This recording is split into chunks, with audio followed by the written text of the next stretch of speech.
mtazamaji, katika ulimwengu wa matukio, leo tuko na habari ambako tunaambiwa Harmonize amempongeza Davido mara tu baada ya kusimamishwa show kuwaombea waliofariki katika maandamano Oktoba 29 nchini Tanzania. Jina langu ni Official Rose D. Kama bado hujasubscribe, karibu.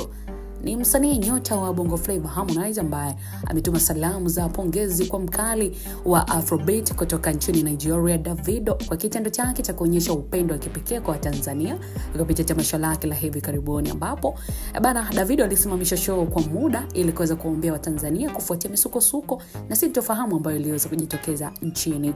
Harmonize amesema kwamba kitendo hicho kimeonyesha utu, binadamu na mshikamano wa kweli, ambapo artists kama Davido anavyotambulika na mashabiki, basi amekuwa nao kwa muda mrefu kwa watu wa Tanzania.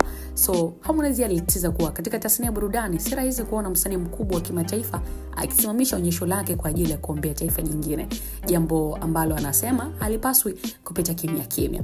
Lakini pia Harmonize ametoa taarifa mpya kuhusu albamu yake ya 3 ambayo inatarajiwa kwa hamu kubwa sana na mashabiki, na ambao awali ilitarajiwa kuachiwa mwaka huu. So ameweka wazi kuwa hana uhakika kama album 31 itatoka 2025 na inawezekana ikasogezwa hadi mwaka 2026 kutokana na mipango, lakini pia na maandalizi ambayo yanaendelea. Lakini mbali na music, Harmonize ametuma salamu za pole kwa familia na ndugu ambao walipoteza wapendwa wao katika machafuko ya Oktoba 29 pamoja na yanayoendelea Sudan pamoja na Nigeria.